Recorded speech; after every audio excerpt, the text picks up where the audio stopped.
Okay, we can start. कौन पढ़ेगा? Please raise your hand.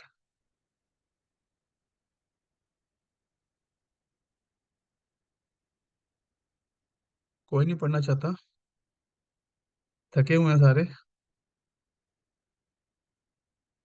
Okay, तमन्ना माता जी आप पढ़िए। हरे कृष्णा प्रभु जी। हरे कृष्णा माता जी, Hare Krishna. Okay, let us start. ये सुंदर है काफी। हाँ, ये देखिए, वेरी नाइस। सुंदर दृश्य है। ब्रज की रज, ब्रज के पेड़। चाहे थोड़ी ब्रज रज अपने मस्तक पे लगा सकते हैं सभी, यहाँ से उठा के थोड़ी थोड़ी। ओके। हम पुनः परिक्रमा मार्ग पर लौट आए हैं। यद्यपि हमारी सुविधाएं अत्यंत अल्प हैं, तथापि हमें विश्वास है कि हमें अपनी तपस्याओं का प्रचुर पुरस्कार प्राप्त होगा। परिक्रमा पर प्रत्येक दिन नए रोमांच, नई चुनौतियां तथा श्री कृष्ण के साथ हमारे संबंध की गहन अनुभूतियां लाता है। अब तक अधिकांश नवागंतुक यात्री परिक्रमा जीवन शैली में ढल गए हैं और गहन अनुभवों की खोज में हैं। उनके मुस्कुराते चेहरे इसका प्रमाण है। कुछ भक्तों को परिक्रमा का चस्का लग गया है और पिछले एक दशक से वे प्रत्येक वर्ष परिक्रमा में आते हैं। इसमें आश्चर्य नहीं होना चाहिए। ब्रिजमंडल परिक्रमा श्री कृष्ण के ही समान नित्य नवायमान है। मिठाई को चखकर ही उसका स्वाद लिया जा सकता है। आज हम जावट से होते हुए नंदग्राम से कोकिला बन जाएंगे। आशेश्वर महादेव मंदिर। भोर ध्यान से होते सुनेंगे, ही बहुत सुंदर लीला है अशेश्वर महादेव में ना, ये जो सुंदर है। हाँ, भगवान शिव की जो लीला है, हाँ, ध्यान से सुनेंगे सभी। भोर होते ही हमने श्री निताई गौर सुंदर का अनुगमन करते हुए नंदग्राम से 2 किलोमीटर पूर्व में आशेश्वर महादेव मंदिर के गुलाबी द्वार से भीतर प्रवेश किया। जैसा कि हमने परसों कहा था कि जब यशोदा माता ने शिवजी को शिशु कृष्ण के दर्शनों से मना कर दिया था, तो शिवजी यहाँ एक वृक्ष के नीचे बैठकर अपने प्रिय भगवान पर ध्यान करने लगे। उन्हें पूरी आशा थी कि उन्हें भगवान के दर्शन अवश्य होंगे। गोपियों के कहने पर यशोदा माता ने शिवजी को बुलाया और उनकी आशा पूरी हुई। इसलिए यहाँ शिवजी आशेश्वर महादेव के नाम से विख्यात हैं। आशेश्वर कुंड को प्रणाम करके हमने एक खेत पार किया और मंदिर के उत्तरी भाग में बने एक छोटे से वन में प्रवेश किया। ये है टेर कदम। तो आशा है ना, तो आशा बहुत जरूरी है भक्ति में, एक पॉजिटिव होप है ना। एक आशा और एक positive hope, yes. Krishna will give the mercy, provided हम, है ना, लगे रहें। तो जब हमने नंदग्राम की लीला, नंदग्राम में दर्शन किए थे ना ऊपर, तो वहां पे लीला बताई थी कि कैसे शिव जी जो है दर्शन करने आए थे जब भगवान प्रकट हुए थे। फिर उन्होंने, लेकिन यशोदा माता ने उनका वेश देख के कि सांप और भस्म लगी हुई है, कि वो कृष्णा डर ना जाए, है ना, छोटा बालक मेरा डर ना जाए, तो उन्होंने शिव जी को दर्शन कर देने से मना कर दिया था। कृष्णा के दर्शन नहीं करवाए थे। शिव जी जो है फिर यहाँ पे आके, इस स्थान पे जो है, यहाँ पे पेड़ के नीचे आके बैठ गए और उनका ध्यान करने लगे। हाँ। तो और फिर उनकी आशा जो है फिर भगवान ने, है ना, सुनी उनकी डिजायर, और फिर भगवान ने अरेंजमेंट किया। फिर वो रोने लग गए थे, तो सबको बुलाया, किसी से चुप नहीं हुए। फिर एक गोपी ने कहा कि हाँ, यहाँ पे एक बाबा बैठे हुए हैं पेड़ के नीचे, है ना, तो उनको, उनसे पूछते हैं। तो फिर वो उनको लाए, उनको देख के फिर कृष्णा चुप हो गए। तो एकदम, तो लॉर्ड शिव इज ऑल्सो, है ना, परम वैष्णव। तो उनसे हम देखना चाहिए कि हमेशा में एक, चाहे हम चैंटिंग कर रहे हैं, भक्ति कर रहे हैं, चैंटिंग करते हुए एक आशा के साथ में चैंटिंग करने की, यस भगवान आप हमें अपनी सेवा में लगाएं। तो ये आशा या डिजायर जो है बहुत इंपॉर्टेंट है, कि क्या हमारी एस्पिरेशन है। सारा खेल हमारी डिजायर का है। नहीं तो मतलब हम जस्ट वो चीज कर ही जा रहे हैं मैकेनिकल, लेकिन एक कॉन्शियस डिजायर रखें कि हम ये अचीव करना चाह रहे हैं, ये हम पाना चाह रहे हैं, तो फिर जो है हम डायरेक्शन में और जल्दी से आगे बढ़ेंगे। That is the point. Okay, तो टेर कदम आप चाहेंगे?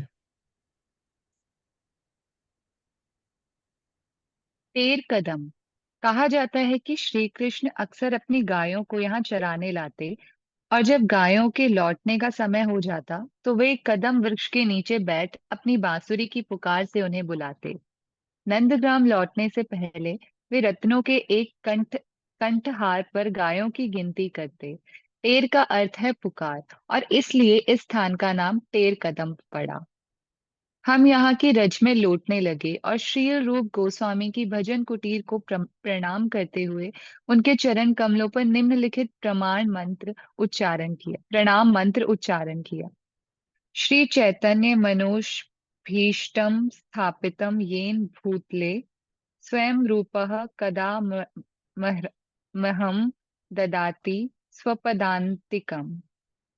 जिन शील रूप गोस्वामी ने इस संसार में श्री चैतन्य महाप्रभु की इच्छा पूर्ण करने वाले आंदोलन की स्थापना की है, वे कब मुझे अपने चरण कमलों का आश्रय प्रदान करेंगे।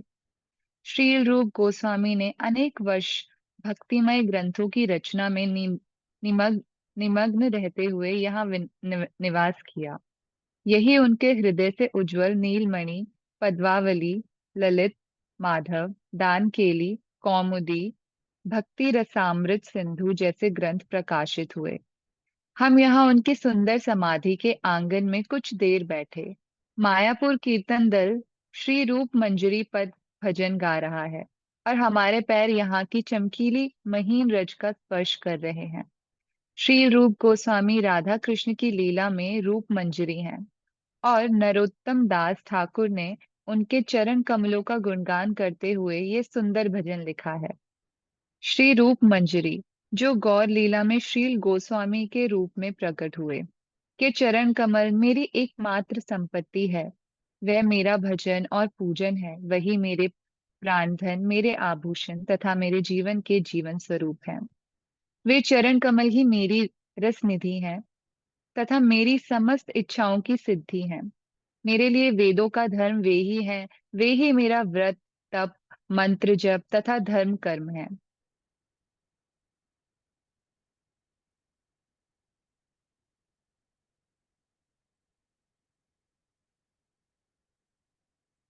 उन चरण कमलों की कृपा से मेरे कार्य भक्ति के अनुकूल बन पाएंगे। मैं आध्यात्मिक पूर्णता प्राप्त करूंगा, और मैं अपने इन दो नेत्रों से वास्तव में देख पाऊंगा। दिन रात शील रूप मंजरी के दिव्य चरण कमल मेरे कमल रूपी हृदय पर पूर्ण चंद्रमा के समान प्रकाशित होंगे, और मेरी पीड़ित आत्मा को राहत प्रदान करेंगे, और मेरा मन प्रफुल्लित हो जाएगा। हे रूप मंजरी, आपके विरह रूपी सर्प के विष ने मेरी आत्मा को जर्जर बना दिया है, और अब मेरा जीवन पीड़ित और शापित है। हाय, कृपया मुझ पर अपनी कृपा कीजिए और अपने पद कमलों की छाया प्रदान कीजिए। नरोत्तम दास आपकी शरण लेता है। तब हमने यहाँ हुई कुछ मधुर लीलाएं सुनी। एक दिन सनातन गोस्वामी विचरण करते हुए टेर कदम पहुंचे। रूप गोस्वामी ने आनंद पूर्वक उनका स्वागत किया, परंतु उनके पास उन्हें खिलाने के लिए कुछ नहीं था। मन ही मन उन्होंने सोचा, यदि मेरे पास खीर होती तो मैं अपने बड़े भाई को खिलाता। उसी समय एक सुंदर किशोरी वहां आई। उसके पास घी, दूध, शक्कर तथा अन्य सामग्रियां थीं। वो बोली, बाबा, मेरी माँ ने साधुओं को ये सामग्री दान देने के लिए कहा है, कृपया आप इन्हें लो। इनसे भोग बनाकर ठाकुर जी को नैवेद्य दिखाओ और प्रसाद ग्रहण करो। रूप गोस्वामी तुरंत खीर बनाने लगे। नैवेद्य दिखाने के बाद उन्होंने वो खीर सनातन गोस्वामी को परोसी। पहले कौर में ही वे प्रायः मूर्छित हो गए। अश्रुपूरित नेत्रों से उन्होंने अपने छोटे भाई से पूछा कि उन्हें इतनी अद्भुत खीर की सामग्री कहाँ से मिली। रूप गोस्वामी ने सारी कथा कह सुनाई। सुनकर सनातन गोस्वामी समझ गए कि वो किशोरी कौन थी, जिसके हाथों उन्हें आज खीर खाने का सौभाग्य प्राप्त हुआ है। तब उन्होंने अपने छोटे भाई को ऐसी इच्छा करने के लिए डांटते हुए कहा कि उन्हें श्रीमती राधा रानी से सेवा लेने की बजाय उनके चरण कमलों की सेवा करनी चाहिए। सनातन गोस्वामी ने आनंद पूर्वक प्रसाद ग्रहण किया, परंतु रूप गोस्वामी अपने किए पर खेद करने लगे। बाद में श्रीमती राधा रानी उनके स्वप्न में आई और मधुर शब्दों में उन्हें सांत्वना दी। भक्तगण यहाँ के वातावरण में रूप गोस्वामी की गहन भावनाओं का अनुभव कर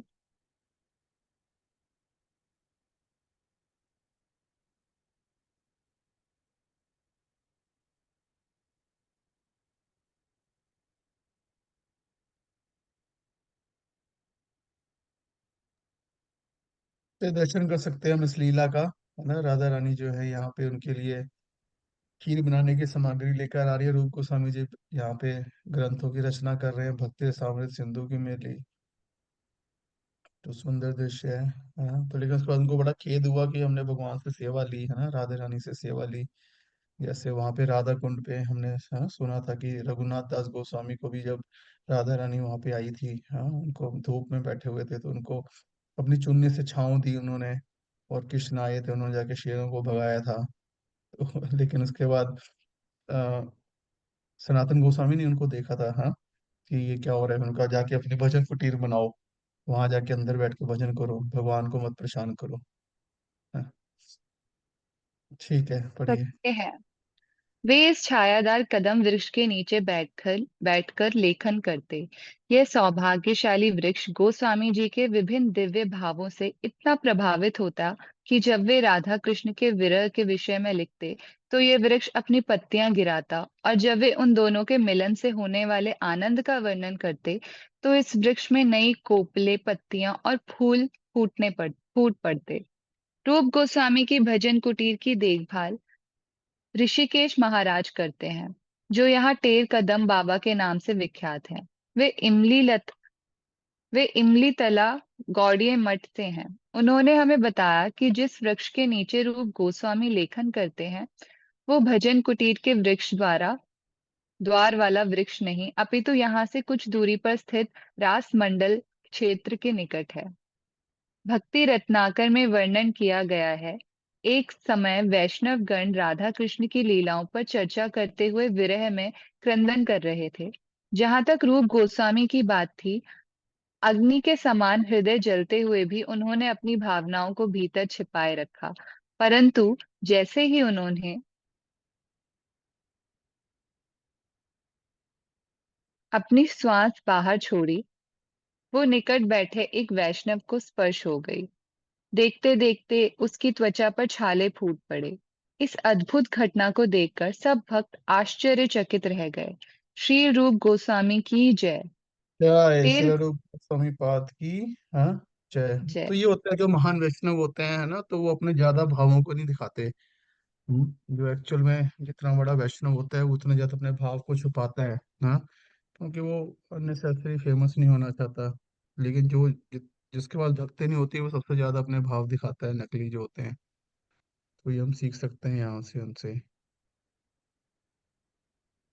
तेर ठीक है। कदम राधा कृष्ण तेर कदम राधा कृष्ण की अष्टकालीय लीलाओं से भी जुड़ा है। विशेषतः उनकी प्रातः लीला से प्रातः 6 बजे से प्रातः 8:24 तक। हमारा सौभाग्य कहें कि हमारा परिक्रमा दल इस समय टेर कदम पर ही है। यमुना तट से लौटकर राधा कृष्ण अपने बिस्तरों पर सो जाते हैं और कुछ ही देर में सुबह होने पर श्री कृष्ण को देखने को उत्सुक पौर्णमासी नंदग्राम आती हैं। ग्वाल बाल भी उठकर बलराम से मिलने नंद महाराज के आंगन में पहुंच जाते हैं। वे सब आकर कृष्ण को उठने के लिए पुकारते हैं, जिससे वे दोहन के लिए गौशाला जा सकें। अभी तक नींद में अलसाते हुए मधुमंगल कृष्ण के शयन कक्ष में जाकर उन्हें उठाने का प्रयास करता है। मधुमंगल की आवाज सुनकर भी श्री कृष्ण उठ नहीं पाते। वे अभी तक गोपियों के साथ रात भर लीलाएं करने से थके थे। तब यशोदा माता अपने लाडले को उठाती हैं। वे उनसे गौशाला जाने के लिए कहती हैं, क्योंकि जब तक बछड़े कृष्ण को नहीं देखेंगे वे अपनी माताओं का दूध नहीं पिएंगे। कृष्ण के बिस्तर के किनारे बैठकर उनसे बातें करते हुए माता ने ध्यान दिया कि कृष्ण के कंधे पर एक नीला वस्त्र अटका हुआ है। ये तो श्रीमती राधा रानी की चुनरी है, परंतु माता ने सोचा कि वो बलराम का कोई वस्त्र होगा। फिर वे सोचने लगी कि कृष्ण ने अपने भाई का वस्त्र क्यों पहना। कृष्ण धीरे धीरे अपनी आंखें खोलते हैं और अपनी माता की ओर देखकर मुस्कुराते हुए पुनः आंखें मूंद लेते हैं। इस प्रकार वे यशोदा को असीमित अलौकिक आनंद प्रदान करते हैं।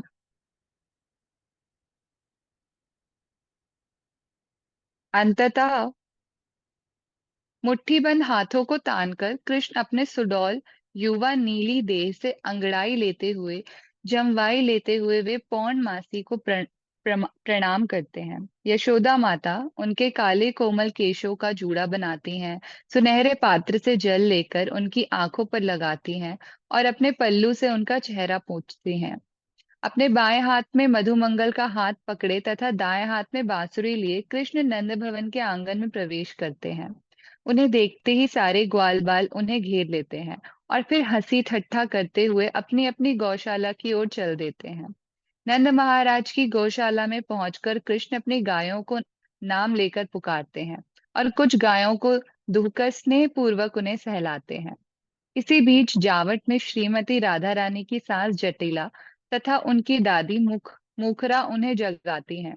मुखरा की आवाज सुनकर विशाखा तुरंत उठ जाती है और अपनी सर्वप्रिय सखी से भी उठने का आग्रह करती है। परंतु रात्रि लीलाओं के कारण थकी कमलाक्षी राधिका उठकर फिर सो जाती हैं।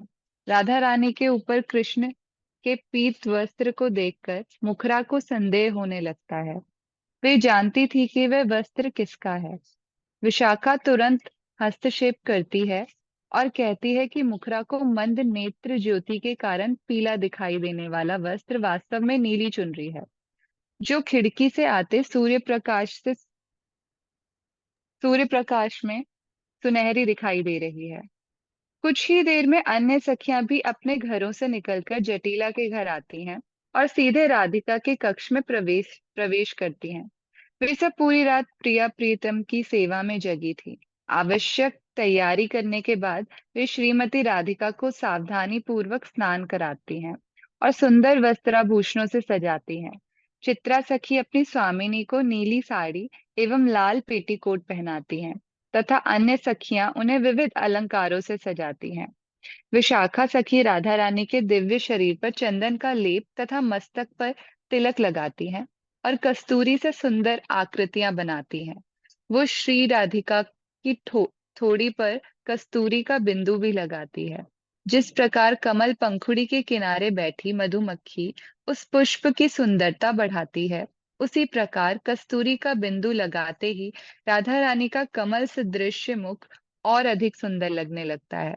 तब विशाखा अपने कंठ में विविध मोतियों एवं रत्नों के हार तब विशाखा उनके कंठ में विविध मोतियों एवं रत्नों के हार पहनाती हैं। ललिता सखी उनकी कलाई में चमकीले नीलम के कंगन पहनाती हैं। अंततः सुगंधा श्रीमती राधा रानी के सम्मुख रत्न जड़ित दर्पण रखती है। वृषभानु दुलारी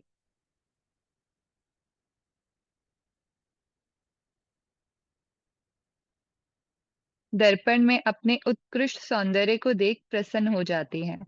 वे जानती हैं कि अब वे श्री कृष्ण के नेत्रों को सुख प्रदान करने के लिए तैयार हैं। वे उनसे मिलने के लिए अधीर हो उठती हैं। नंदग्राम में यशोदा माता कृष्ण के नाश्ते की तैयारी कर रही हैं और उन्होंने सबको काम पर लगाया हुआ है। गाय चराने तथा वन में खेलने से कृष्ण बलराम दुबले पतले हो गए हैं। उन्हें बहुत भूख लगी होगी, परंतु तुरंत रसोई में जाओ, सारी सामग्री ले आओ। हमें उनकी भूख को शांत करने के लिए प्रचुर भोजन बनाना होगा। उस समय उनके मन में राधिका को जावट से बुलाकर कृष्ण का नाश्ता बनवाने की इच्छा होती है। श्रीमती राधा रानी को दुर्वासा मुनि से वर मिला था कि जो भी उनके हाथ का बना भोजन खाएगा वो कभी रोगी नहीं होगा और दीर्घायु रहेगा। माता यशोदा ये जानती थी, इसलिए वे ब्रज के राजकुमार के लिए श्रीमती राधा रानी को बुलाती हैं। वे कुंदलता के हाथों जटिला के पास राधा रानी को भिजवाने का संदेश भेजती हैं। परंतु जटिला अपनी बहू की लाज को लेकर चिंतित है। वे नहीं चाहती कि कृष्ण की कामुक दृष्टि राधा रानी पर पड़े, परंतु पौर्णमासी के निर्देश पर वो यशोदा माता के निर्देश को स्वीकार कर लेती हैं। राधा रानी को भेजने से पहले वे उन्हें देर न करने के लिए कहती हैं, क्योंकि कुछ देर बाद राधा रानी को सूर्य पूजा के लिए जाना है। कुंदलता जटिला को विश्वास दिलाती है कि वो राधिका को कृष्ण के चंचल नेत्रों से बचाकर रखेगी और सुरक्षित घर लाएगी। कृष्णदास कविराज गोस्वामी लिखते हैं कि यद्यपि ऐसा प्रतिदिन होता है, तथापि श्री कृष्ण के प्रेम में निमग्न होने के कारण उन्हें हर दिन यही लगता है कि आज पहली बार ऐसा हो रहा है। जावट नंदग्राम से अधिक दूर नहीं है। जिस मार्ग से आज हमारी परिक्रमा गुजर रही है, कदाचित श्रीमती राधा रानी ने भी नंदग्राम जाने के लिए यही मार्ग लिया होगा। यदि ऐसा है, तो इसका अर्थ हुआ कि वे प्रतिदिन टेर कदम से गुजरती थी। भक्तों को ये कथा सुनाते समय हमने ध्यान दिया कि हम न केवल उस स्थान पर बैठे हैं जहां से श्रीमती राधा रानी प्रतिदिन गुजरती थी, अपितु ये समय भी वही है। ब्रज रानी के आदेश पर श्रीमती राधा रानी को भोजन पकाने के लिए लाते समय सौम्य कुंदलता प्रेम पूर्वक उन्हें भगवान कृष्ण के नए समाचार देकर प्रसन्न किया करती हैं। ऐसा करते समय वे आनंद से भर जाती हैं। मैं कुंदलता की आराधना करता हूँ। भक्तगण एक मन से कथा सुन रहे हैं। क्या हमें कभी उन विनोदपूर्ण शब्दों को सुनने का सौभाग्य प्राप्त होगा जो कुंदलता राधा रानी की सखियों से कहा करती हैं? अथवा क्या हमें उनकी हंसी या चलते समय उनके नूपुरों की रुंझुन सुनने का सौभाग्य प्राप्त होगा? एक भक्त गहन विचार करके बोले, ऐसी लीलाओं को देखना इतना सस्ता नहीं है। दूसरे भक्त ने कहा, हमारे लिए इन लीलाओं को ध्यान एवं श्रद्धा पूर्वक सुनना ही देखने के बराबर है। टेर कदम से कुछ आगे चलते श्रीमती राधा रानी और उनकी सखियां शीघ्र नंदग्राम पहुंच जाती हैं। वे माता यशोदा को प्रणाम करती हैं और यशोदा देवी उन्हें उठाकर उनका आलिंगन करती हैं और उनके सिर को सूंघकर धीरे से उसे चूमती हैं। उनका हृदय आनंद से भर उठता है। वात्सल्य प्रेम के अश्रु उनके नेत्रों से बहने लगते हैं। यशोदा देवी अन्य सखियों का भी आलिंगन करती हैं और श्रीमती राधा रानी से उनका हालचाल पूछती हैं। तब वे गोपियों से कृष्ण के लिए विविध व्यंजन बनाने के लिए कहती हैं और इस विषय में विस्तार पूर्वक निर्देश देती हैं। रसोई में प्रवेश करने से पहले श्रीमती राधा रानी अपनी चुनरी एवं आभूषण उतारकर तुलसी मंजरी को सौंप देती हैं। हाथ पैर धोकर वे नंद भवन के दक्षिण पश्चिम कोने में स्थित रसोई में प्रवेश करती हैं। इसी बीच यशोदा माता अपने सेवकों को आदेश देती हैं कि वे तुरंत कृष्ण को की मालिश एवं स्नान करने की सामग्री ले आएं। कुछ समय पश्चात वे रसोई में जाकर रोहिणी माता से पूछती हैं कि सब कुछ कैसा चल रहा है। रोहिणी उन्हें बताती हैं कि रंधन लगभग समाप्त हो गया है और वे श्रीमती राधा रानी की रंधन में अतुलनीय प्रतिभा की मुक्त कंठ से प्रशंसा करती हैं। रोहिणी खीर, नाना प्रकार की मिठाइयाँ, अमृत पेय तथा राधा रानी के कोमल कर कमलों से बने विविध व्यंजनों का गुणगान करती हैं। अपनी प्रशंसा सुनकर राधिका लजा जाती हैं और नम्रतावश अपना सिर झुका लेती हैं। रोहिणी के वचन सुनकर यशोदा माता का हृदय स्नेहवश द्रवित हो उठता है। जब वे देखती हैं कि राधिका को पसीना आ रहा है, वे एक दासी को उन्हें पंखा झलने कहती हैं। कुछ देर पश्चात नंद महाराज कृष्ण को गोचारण स्थल से घर भेजते हैं। यशोदा माता आतुरता से इसी क्षण की प्रतीक्षा में थी और अपने लाडले को देखकर वे उसे तुरंत तैयार होने को कहती हैं, क्योंकि कृष्ण के लिए बनाया गया स्वादिष्ट भोजन ठंडा हो रहा है। यशोदा माता स्नेह पूर्वक अन्य ग्वाल बालों को भी नाश्ते नाश्ते के लिए बुलाती हैं। खाने से पहले कृष्ण स्नान करते हैं। विभिन्न सेवक नारायण तेल तथा अन्य औषधि युक्त तेलों से कृष्ण के माखन जैसे अंगों की मालिश करते हैं। उनके बालों पर सुगंधित आमल की लेप लगाते हैं और पहले शीतल जल से स्नान करवाने के बाद उन्हें हल्के गर्म जल से स्नान करवाते हैं। तत्पश्चात वे उनके शरीर एवं बालों को पतले तौलिए से पूछते हैं। उन्हें चमचमाती सुनहरी धोती पहनाई जाती है और हाथों में सोने के कड़े, कानों में कुंडल, मधुर ध्वनि करते नूपुर तथा रत्नों का कंठहार पहनाया जाता है। जैसे ही बलराम, श्री दामा, मधुमंगल तथा अन्य ग्वालबाल स्नान करके एवं वस्त्राभूषणों से सज्जित होकर श्री कृष्ण के पास पहुंचते हैं, उनकी भोजन लीला का वातावरण तैयार हो जाता है। यह उत्सव प्रतिदिन होता है। बालकों का भोजन कक्ष में ले जाया जाता है। यहाँ जहाँ यशोदा माता और गोपियां उन्हें विविध व्यंजन परोसती हैं, जिसमें अमृत केली, कर्पूर केली, कप, कपूर युक्त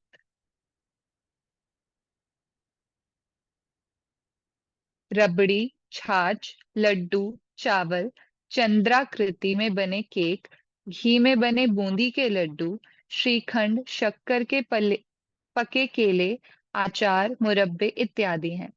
गोपियां यशोदा माता को प्रसन्नता पूर्वक अपनी बनी मिठाइयां तथा राधिका द्वारा घर से लाए गंगाजल लड्डू देती हैं, और यशोदा मुक्त हस्त से कृष्ण एवं बच्चों को वे सब परोसती हैं। खाते समय कृष्ण अपने मित्रों के साथ हंसी मजाक करते हैं और बीच बीच में श्रीमती राधा रानी को अपने नेत्रों के कोनों से देखकर उनकी सखियों को असीम आनंद प्रदान करते हैं।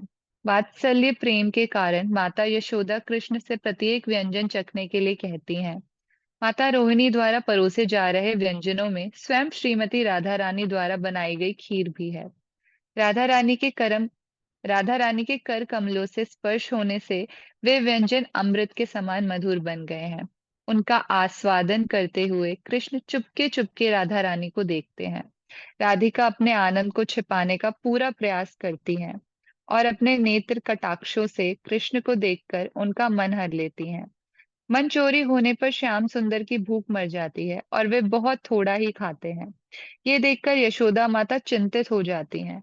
कृष्ण को डांटती हुई वे रोहिणी से शिकायत करती हैं। देखो, हाय हाय, यद्यपि ये दुबला लड़का भूखा है और वृषभानु नंदिनी द्वारा बनाए व्यंजन अमृत से भी मधुर हैं, फिर भी ये नहीं खा रहा। रोहिणी कृष्ण को थोड़ा और खाने के लिए उकसाती हैं। तब अचानक वे भर भर कर खाने लगते हैं। कृष्णदास कविराज गोस्वामी लिखते हैं कि श्री कृष्ण इसलिए नहीं खाते क्योंकि वे भूखे हैं, अपितु इसलिए क्योंकि वे राधा रानी का नाम सुनने तथा उनके सुंदर रूप को देखने से उठे आनंद को छिपाना चाहते हैं। कृष्ण को पुनः अच्छी तरह भोजन करते देखकर माताएं प्रसन्न हो जाती हैं। भरपेट नाश्ता करने के बाद हरे कृष्णा। Thank you. बहुत लंबा हो गया, आप भी थक गए होंगे। ओके। हरे कृष्ण प्रभु जी। हरे कृष्णा होना पड़ेगा। ओके, सर्वजीत प्रभु।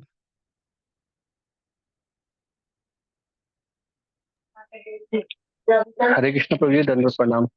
हरे भरपेट नाश्ता करने के बाद बालक अपने हाथ मुंह धोते हैं। तब कृष्ण कुछ समय के लिए विश्राम करते हैं और पंखा झलते हुए उनके सेवक उन्हें पान देते हैं। श्रीमती राधा रानी भी रसोई से निकलकर दूसरे कक्ष में जाती हैं, जहां उनकी दासियां उन्हें पंखा करती हैं। श्री राधा और उनकी सखियां खिड़की से अपने प्रिय श्याम को निहारती हैं। प्रेम भावना से अभिभूत होकर राधा पुनः पसीने से तरबतर हो जाती है। यशोदा माता को लगता है कि राधा रानी को थकान के कारण पसीना आ रहा है, और वे उनके निकट बैठकर रोहिणी को राधिका एवं गोपियों के लिए भोजन लाने को कहती हैं। रोहिणी के आने पर घनिष्ठा चुपके से कृष्ण का महाप्रसाद भोजन में मिला देती है और गोपियों को परोसती है। जब यशोदा देखती है कि राधा रानी लज्जापूर्वक अपना मुख छिपाकर कुछ खा नहीं रही हैं, तो स्नेह पूर्वक वे कहती हैं, राधे, तुम इतनी लज्जा क्यों कर रही हो? मैं तुम्हारी माँ जैसी हूँ। मैं तुम्हें अपने पुत्र के समान प्रेम करती हूँ। चलो कुछ खाओ। तुम्हें खाते देख मेरे नेत्रों को बहुत सुख मिलता है। अरे गोपियों, तुम सब भी मेरी पुत्रियों के समान हो। तुम सब इतनी लजा क्यों रही हो? गोपियों द्वारा भगवान का महाप्रसाद चखने के बाद यशोदा एक टोकरी में नए वस्त्र एवं बहुमूल्य आभूषण रखकर धनिष्ठा के हाथों राधिका को देती हैं। अपने हृदय में यशोदा माता श्रीमती राधा रानी को अपनी बहू ही मानती हैं। उस समय एक गुप्त लेन देन होता है। पिछली रात श्रीमती राधा रानी कृष्ण को जो पीला वस्त्र अपने साथ लाई थी, विशाखा धनिष्ठा के हाथों वह वस्त्र सुबल तक पहुंचाती है, और बदले में सुबल धनिष्ठा को श्रीमती राधा रानी की नीली चुनरी देता है। प्रातः 7:24 के आसपास कृष्ण नंदग्राम से वन की ओर चलते हैं, और श्रीमती राधा रानी एवं गोपियां अपने घर लौट आती हैं। कदाचित वे इसी पथ से होकर लौटती होंगी, परंतु इस बार उनका चित्त मिलन की आकांक्षा से नहीं, अपितु विरह की भावनाओं से भरा है। मैत्रीपूर्ण टेर कदम बाबा यहाँ आने वाले भक्तों का मनोरंजन करने से नहीं चूकते। टेर शब्द का अर्थ पुकारना बताकर वे उन लीलाओं का अभिनय करते हैं जिनके कारण इस स्थान को यह नाम प्राप्त हुआ। वे अपने सर पर लाल ओढ़नी डाल लेते हैं और एक खिलौना बांसुरी बजाकर दिखाने का प्रयास करते हैं कि किस प्रकार कृष्ण गोपियों को पुकारने के लिए बांसुरी बजाया करते थे। उन्होंने बताया कि भूखा मधुमंगल यहीं खड़ा होकर कृष्ण बलराम को बालकों के साथ भोजन करने के लिए पुकारता था। तेर कदम की दिव्य रज शीला रूप गोस्वामी के स्पर्श से और पावन हो गई। जाने से पूर्व हमने इस रज को अपने सिर एवं अंगों पर लगाकर हृदय से अपने आचार्यों के चरण चिन्हों का अनुभवन करने की प्रार्थना की। हम सब रूपानुग हैं और हमारे एकमात्र आश्रय हैं। शीला रूप गोस्वामी पाद की जय। कुछ वर्ष पूर्व एक परिक्रमा के दौरान जावट जाते समय पंचवर्षीय विशंभर ने कीर्तन आरंभ किया। वे हमारे परिक्रमा व्यवस्थापक भद्र प्रभु का पुत्र है। वे हाथ में मेगाफोन पकड़कर अत्यंत उत्साहपूर्वक कीर्तन कर रहा था। हरे कृष्ण कृष्ण कृष्ण हरे हरे, हरे राम राम राम हरे हरे। कीर्तन ऊंचाइयां छूने लगा। मैंने चारों ओर घूमकर देखा तो एक एक भक्त नृत्य कर रहा था। स्थानीय ब्रजवासी बच्चे अपनी उम्र के बच्चे को कीर्तन में पूरे परिक्रमा दल की अगुवाई करते देख विस्मित और उसे घूरकर देख रहे थे। खैर, अब विश्वम्बर बड़ा हो गया है और उसके कीर्तन पहले से भी कहीं अधिक बड़े। जावट जावट नंदीश्वर पर्वत की उत्तरी पूर्वी दिशा में स्थित है। आबादी से भरा यह नगर रत्न सदृश नगरों का शिरोमणि है और यह श्रीमती राधा रानी का ससुराल है। जिस स्थान पर कृष्ण एक सुंदर वटवृक्ष के नीचे अपनी प्रियतमा से मिलते, उसके साथ लीलाओं का आनंद लेते और उसके चरणों को लाल यव से सजाते, वह स्थान जावटी है। श्री व्रज रीति चिंतामणि 1.73 टू 76। जावट के विषय में इतना सुनने के बाद अंततः हम जावट पहुंच गए। अभिमन्यु से विवाह के पश्चात श्रीमती राधा रानी यहाँ अपने ससुराल में रहीं। इस गांव के नाम के उद्गम के विषय में विश्वनाथ चक्रवर्ती ठाकुर की उपरोक्त व्याख्या दर्शाती है कि किस प्रकार राधा कृष्ण के दिव्य स्वरूप एवं लीलाओं में श्रृंगार कला की सर्वोच्च अभिव्यक्ति है। कृष्ण सदैव यहाँ अपनी प्रियतमा के से मिलने का प्रयास करते। इसके लिए वे कोई भी चाल चलते और वेश धारण करते। श्रीमती राधा रानी भी अपनी सास जटिला तथा ननद कुटिला की दृष्टि से बच भागने की युक्ति बनाती रहती। राधा रानी चकोर पक्षी हैं और कृष्ण चंद्रमा। एक दूसरे को देखकर वे पूरी तरह विमोहित हो जाते हैं और विरह सहन नहीं कर पाते। परस्पर मिलन की उनकी उत्कंठा उनकी भेंटों को नव नवायमन बना देती है। जब भी मिलते उन्हें यही लगता कि मानो वे पहली बार मिल रहे हैं। यह सच्चे प्रेम का स्वभाव है। इसमें अति परिचयाद अवज्ञा का कोई स्थान नहीं होता। हम राधाकांत मंदिर की ओर बढ़े। कहा जाता है कि जटिला का कहा जाता है यही जटिला का घर था। यहाँ हमने राधा कृष्ण के मधुर दर्शन लिए। दीनबंधु प्रभु श्रीमती राधा रानी के इन विग्रह को पूरे व्रज में सबसे मधुर मानते हैं। प्रमुख मंदिर कक्ष की बाईं ओर अभिमन्यु, जटिला एवं कुटिला के दर्शन किए जा सकते हैं और दाईं ओर काली कृष्ण के। कृष्ण ने क्यों यह रूप धारण किया, थोड़ी देर में मैं इसका वर्णन करूंगा। अभिमन्यु श्री कृष्ण की छाया का विस्तार है। यद्यपि वे श्रीमती राधा रानी के तथाकथित पति हैं, परंतु राधा रानी की छाया तक स्पर्श कर पाना उनकी शक्ति से बाहर है। वस्तुतः केवल कृष्ण ही श्रीमती राधा रानी के पति हो सकते हैं। योग माया ने राधा रानी का तथाकथित विवाह अभिमन्यु के साथ इसलिए करवाया जिससे राधा कृष्ण परकीय भाव का आस्वादन कर सके। रस की दृष्टि से परकीय भाव स्वकीय भाव से अधिक तीव्र एवं आनंदप्रद होता है, परंतु शील प्रभुपाद हमें सचेत करते हैं कि हम इन दिव्य भावों को सही दृष्टिकोण से समझें और कभी इनकी नकल करने का प्रयास बिल्कुल ना करें। ये भौतिक जगत आध्यात्मिक जगत का ही विकृत प्रतिबिंब है। ये सरोवर के तट पर लगे वृक्ष के समान है। सरोवर में वृक्ष की परछाई देखने पर हमें इसका ऊपर का भाग नीचे दिखाई देता है और नीचे का भाग ऊपर दिखाई देता है। इसी प्रकार जब परकीय भाव भौतिक जगत में विकृत होकर प्रतिबिंबित होता है तो ये सर्वाधिक निकृष्ट है। इसलिए जब लोग श्री कृष्ण और गोपियों की रासलीला की नकल करते हैं तो वे केवल दिव्य परकीय भाव के विकृत निकृष्ट प्रतिबिंब का ही भोग करते हैं। भौतिक जगत में दिव्य परकीय रस का आनंद ले पाना संभव नहीं है। श्रीमद् भागवतम में कहा गया है कि व्यक्ति को स्वप्न या कल्पना में भी परकीय रस की नकल नहीं करनी चाहिए। ऐसा करने वाले लोग निश्चित ही हलाहल विषपान करते हैं। श्री कृष्ण 21वां अध्याय। भक्तगण राधाकांत मंदिर के प्रांगण में बैठ गए। सब लोग जावट में हुई मनोरम एवं विनोदपूर्ण लीलाओं को सुनने के लिए आतुर हैं। शीला विश्वनाथ चक्रवर्ती ठाकुर की पुस्तक चमत्कार चंद्रिका में ऐसी 4 लीलाओं का वर्णन मिलता है। मैंने भक्तों को इनमें से 2 लीला सुनाने का निश्चय किया और साथ ही मैं ब्रजवासियों द्वारा सुनाई जाने वाली एक प्रचलित कथा भी सुनाऊंगा। एक समय श्रीमती राधा रानी अपनी सखियों के साथ प्रतिदिन प्रातः यमुना स्नान का व्रत कर रही थी, किंतु कुटिला को संदेह था कि यमुना स्नान के बहाने श्रीमती राधा रानी कृष्ण से मिलने का प्रयास करती हैं। एक दिन उसने बिना सूचना दे यमुना पर जाने का निश्चय किया। वे राधा रानी को रंगे हाथों पकड़ना चाहती थी। जैसे ही कुटिला उस कुंज के पास पहुंची जहां राधा कृष्ण हंसी मजाक एवं विश्राम कर रहे थे, श्रीमती राधा रानी की एक दासी ने उसे आते देख लिया। उसने तुरंत सबको इस संकट की सूचना दी। गोपियां घबरा गईं, परंतु श्याम सुंदर ने मजाक करने के लिए तुरंत एक युक्ति सोची। कुंज से निकलकर कृष्ण ने अभिमन्यु का वेश बना लिया।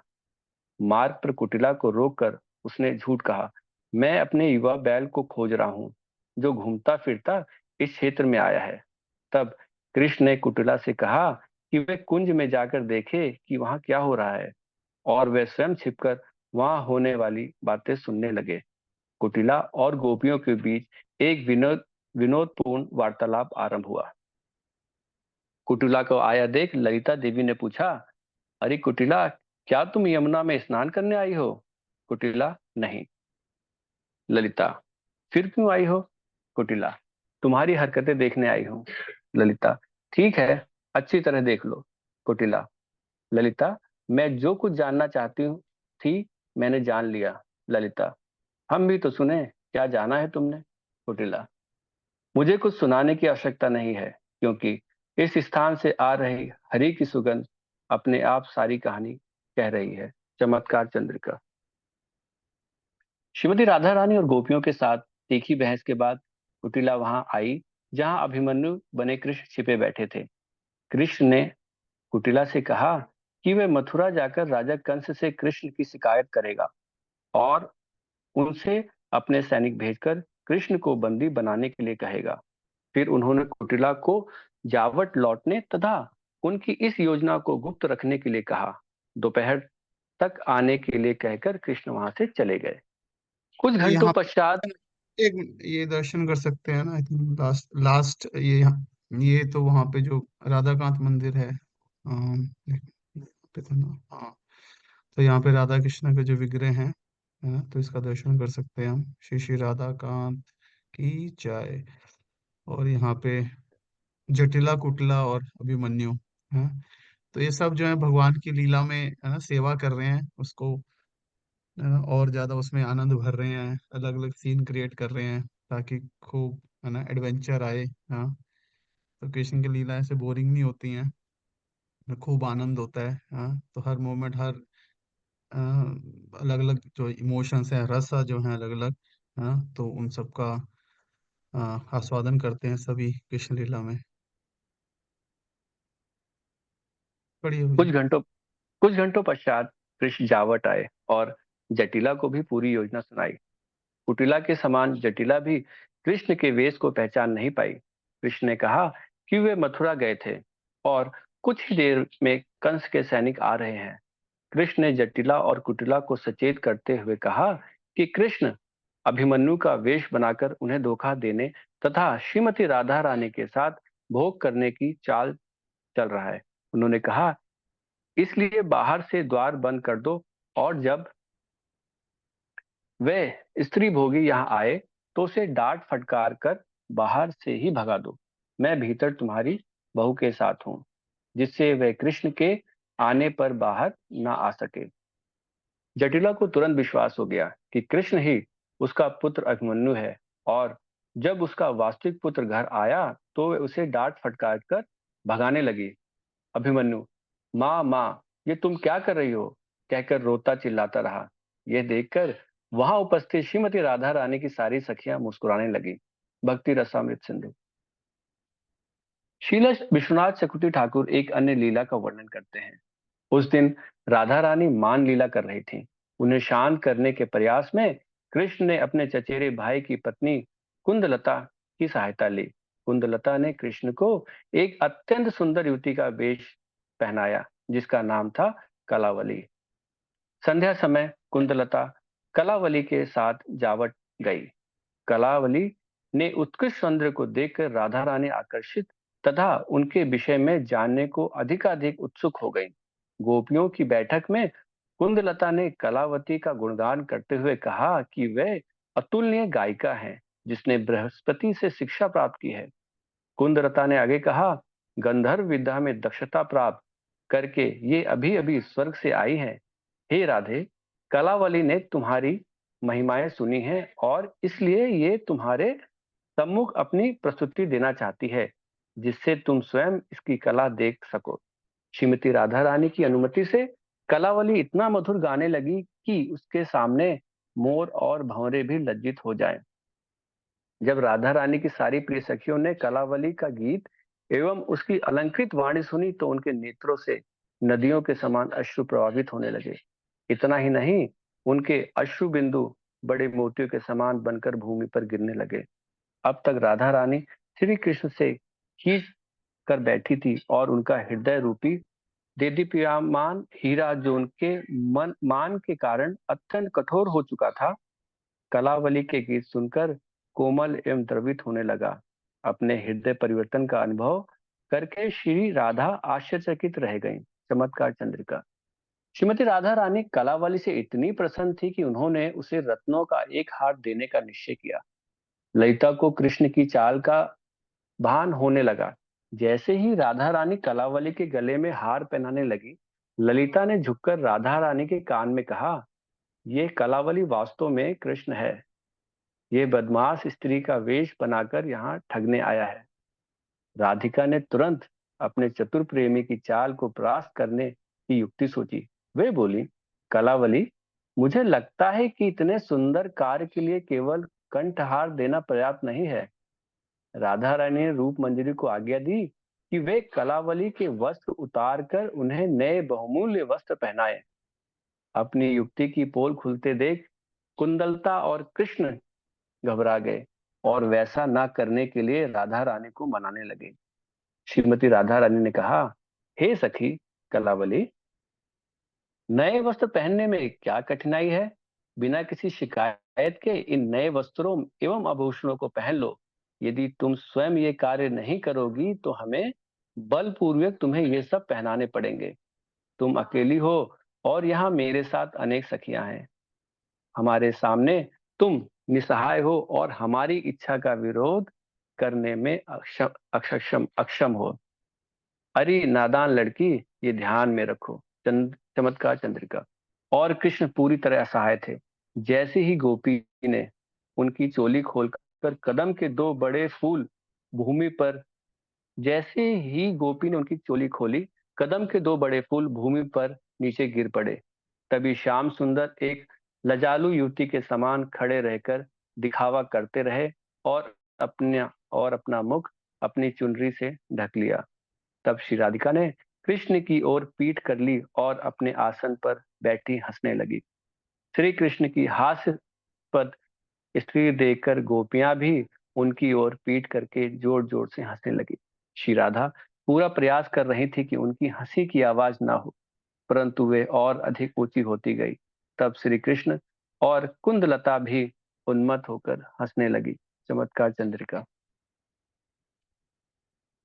वहां उठी हास्य रस की लहरें बहुत देर तक हिचकोले खाती रहीं और तत्पश्चात ललिता ने तीखे वचन बोलकर कृष्ण को तुरंत वहां से चले जाने के लिए कहा। परंतु कृष्ण भी इतने शीघ्र हार मानने वाले नहीं थे। उन्होंने चुपचाप वे 2 फूल उठाए और उन्हें अपनी छाती पर रख लिया। फिर अपनी चोली बांधकर वे जोर जोर से रोते हुए जटिला के पास पहुंचे और उसके पैरों पर गिरकर भूमि पर लौटने लगे। कृष्ण ने एक आश्चर्यजनक कहानी गढ़ी। उन्होंने कहा कि वे श्रीमती राधा रानी की चचेरी बहन तथा बचपन की घनिष्ठ सहेली हैं। अनेक दिनों से न मिलने के लिए मैं बड़ी आस लेकर राधा से मिलने आई, परंतु मेरा दुर्भाग्य कि श्री राधिका मेरी उपेक्षा कर रही हैं। मुझसे बात करना तो दूर, वे मेरी ओर देख भी नहीं रही। कृष्ण एक युवती की आवाज निकालकर सुबगने की अच्छी नकल कर रहे थे। तब उनका नाटक और आगे बढ़ा। हाय हाय, अब मुझे जीवित रहने का कोई कारण दिखाई नहीं देता। देखो किस प्रकार मैं आपकी आंखों के सामने अपने प्राण त्याग दूंगी। हे भद्रा, मैं आपसे याचना करती हूँ, कृपया राधा से पूछें कि वे क्यों अकारण मुझसे क्रोधित हैं। इस सुंदर युवती के शोकग्रस्त मुख को देखकर तथा कातर वचन सुनकर जटिला का हृदय पिघल गया और उसने स्थिति को सुधारने का निश्चय किया। वह श्रीमती राधा रानी के कमरे की ओर चलने लगी। कृष्ण अपने मुख को दुखी बनाए रखने का प्रयास करते हुए उसके पीछे चल रहे थे। पहुंचकर जटिला ने अपनी बहू को फटकारा कि वह अपनी चचेरी बहन के साथ इतना कठोर व्यवहार क्यों कर रही है। उसने राधा रानी को आज्ञा दी कि उसके साथ तुरंत अच्छी तरह व्यवहार करे। तब जटिला ने दोनों के हाथ पकड़े और राधा कृष्ण दोनों को कसकर आलिंगन करवाया। ऐसा होते ही राधा कृष्ण प्रेम में अभिभूत होकर अश्रु बहाने लगे और सारी गोपियां आनंद के सागर में गोते लगाने लगी। कुछ क्षण रुककर मैंने भक्तों पर अपनी दृष्टि डाली। सब मुस्कुरा रहे हैं, कुछ जोर से हंस भी रहे हैं। मैंने पूछा, क्या आप और कथा सुनना चाहते हैं? उच्च स्वर में हरि बोल कहकर सबने अपनी सहमति जताई। एक दिन जावट में कृष्ण गुपचुप राधा रानी के कमरे में प्रवेश कर गए। दोनों युगल प्रेमी एक दूसरे के संग में आनंद मग्न हो गए, परंतु राधिका के कक्ष से आती आवाज को सुनकर जटिला और कुटिला का संदेह जटिला और कुटिला को संदेह होने लगा और उन्होंने दरवाजा खटखटाया।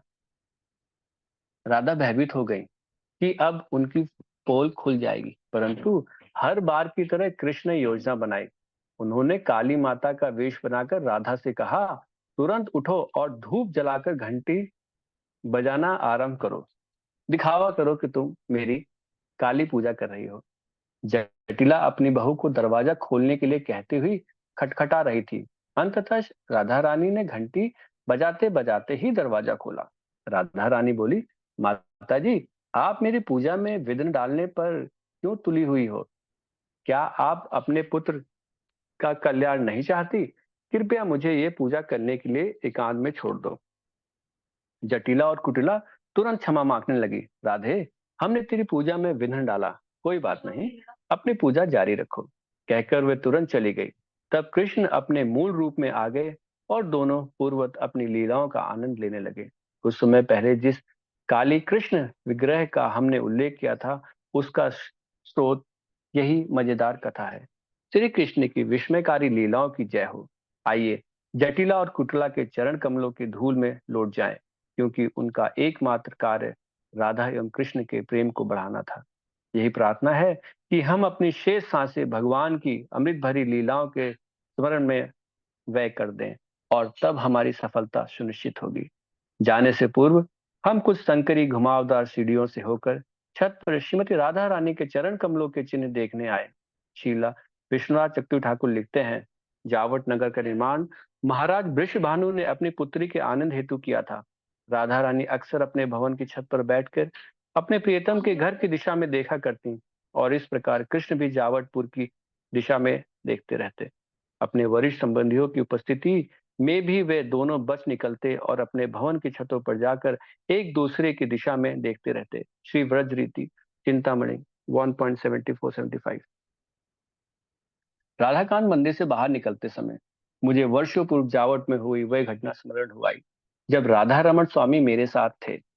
हम दोनों ने कुछ दिन यहाँ बिताए। जैसे ही हम यहाँ पहुंचे, स्थानीय ब्रजवासियों ने हमसे कहा, महाराज, आप शुभ दिन एवं शुभ घड़ी में यहाँ आए हो। कारण पूछने पर उन्होंने बताया कि वर्ष के कुछ माह श्रीमती राधा रानी अपने माता पिता के साथ रहने के लिए जावट से वर्षाना जाती हैं और आज ही वे वर्षाना से जावट लौटकर आई हैं। जावट के एक विशाल खुले मैदान में नाश्ता दिया गया। नाश्ते में पूरी सब्जी, दाल चावल, पास्ता तथा ताजे फल हैं। प्रसाद सेवा करके हमने नंदग्राम कोशी सड़क पार की और कोकिला वन की ओर जाने वाली 3 किलोमीटर लंबी सड़क पकड़ी। कोकिला ठीक वन। ठीक है, थैंक यू। कौन पढ़ेगा आगे? थोड़ा सा ही बचा है, कोई पढ़ना चाहेगा? ओके, राधिका माता जी। हरे कृष्णा प्रभु जी। हरे कृष्ण। कोकिलावन। कोकिलावन अर्थात कोयल। भक्ति रसामृत सिंधु में वर्णन है कि एक दिन कृष्ण इस वन में आए और कोयल की हूबहू आवाज निकालने लगे। कू कू उनकी आवाज सुनकर कोयलें इतनी उच्च स्वर में गाने लगी कि उनकी मिलीजुली ध्वनि जावट तक पहुंच रही थी। जिसने भी पक्षियों के इस गीत को सुना वह विस्मित रह गया। तब विशाखा ने जटिला से अनुमति मांगी जिससे गोपियां जाकर कोकिलाओं को देख सके। इस प्रकार श्रीमती राधा रानी और उनकी सखियां श्री कृष्ण के संग लीलाओं का आनंद ले सकी। वह वन जहाँ श्री कृष्ण ने कोकिला के समान आवाज निकाली थी, कोकिला वन कहलाया। आसपास के वृक्ष एवं झाड़ियां रंग बिरंगे पक्षियों से भरी हैं। खेतों में गाय चर रही हैं और एक ग्वाला उन्हें घर लौटने के लिए पुकार रहा है। दोपहर के कुछ बाद हम अपने पड़ाव पर पहुंच गए। कोकिलावन गांव में खुले मैदान तथा चारों ओर घर एवं बाजार है। यहाँ हम श्री राधा कोकिलावन बिहारी के मंदिर गए। इसके साथ ही लगकर शनिदेव का मंदिर है। शनिवार के दिन अनेक लोग शनिदेव से प्रार्थना करने कोकिलावन आते हैं जिससे वह शनि के दुष्प्रभाव से मुक्त हो सके। हमारा सामान पहले ही पहुंच चुका है। उन्हें उठाकर हम अपने अपने नियत खेमों में पहुंच गए। कुछ भक्त खेमों में विश्राम करने लगे और कुछ वहां बने विशाल कक्ष में एकत्र हो गए। शेष दोपहर हमने विश्राम, प्रसाद तथा वरिष्ठ भक्तों से श्रवण में बिताई। साय होते ही हम संध्या आरती एवं दामोदर अष्टकम के लिए श्री श्री निताई गौर सुंदर एवं शिल प्रभुपाद के चारों ओर एकत्र हुए।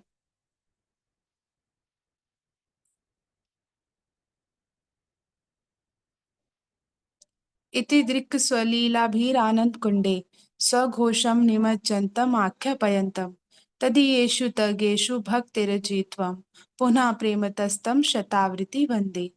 इन अद्भुत बाल्य लीलाओं से श्री कृष्ण सभी गोकुलवासियों को आनंद के सागर में निमग्न कर देते हैं। इस प्रकार वे भगवान के ऐश्वर्य ज्ञान में लीन लोगों के समक्ष घोषणा करते हैं, मैं केवल अपने प्रेमी भक्तों द्वारा ही जीता जा सकता हूँ। मैं प्रेम पूर्वक ऐसे दामोदर भगवान को बारंबार शत शत प्रणाम करता हूँ। श्री दामोदर अष्टकम तीसरा पद। श्रवण एवं कीर्तन के द्वारा हम सहज ही स्मरण करने लगते हैं। इसलिए आज गोपियों के विषय में इतना सुनने के बाद अन्य भक्ति में कार्य करते समय भी हमें गोपियों के मनोभाव एवं लीलाओं का सहज स्मरण हो रहा है। हम विचार करने लगे कि किस प्रकार गोपियां उपरोक्त पद में वर्णित गहन प्रेम की मूर्तिमती स्वरूपा थी। वस्तुतः व्रज गोपियां सदैव कृष्ण के साथ विनोद करती, उन्हें डांटती और उनके ऊपर हंसती तक थी। यह उनके प्रेम का अद्भुत स्वभाव था, पूरी तरह खरा एवं तीव्र तथा किसी भी प्रकार के निजी आदर सम्मान की भावना से मुक्त। यहाँ तक कि जब कृष्ण उनके सम्मुख होते तो वह स्वयं भूल जाते कि वह कौन है। वह पूरी तरह उनके प्रेम द्वारा बंधकर उनके हो जाते। ठीक है माता जी, हरे थैंक यू। कृष्ण।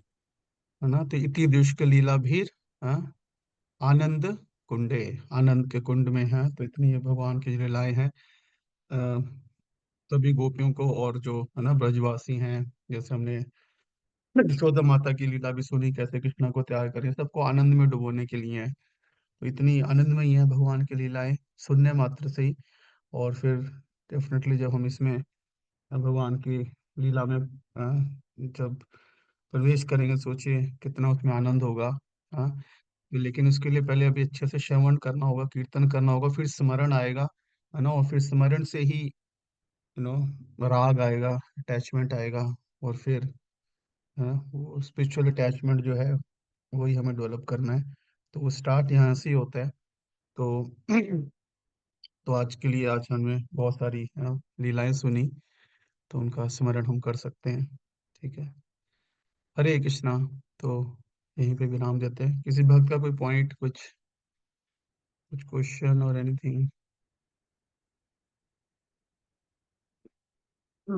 ठीक है, तो यहीं पे विराम देते हैं। Thank you very much for joining.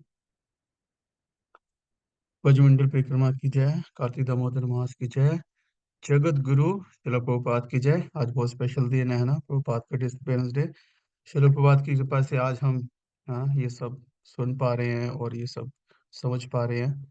तो हम एक बार प्रभुपाद के चरणों में सभी प्रणाम करेंगे। नमो विष्णुपादाय कृष्ण पृष्ठाय भूतले श्रीमते भक्ति वेदांत स्वामी निति नामिने नमस्ते सारस्वती देवे गौरवाणी प्रचारिणे निर्विशेषा शून्यवादी पाश्चात्य देश तारिणे। जगत गुरु शिला प्रभुपाद की जय।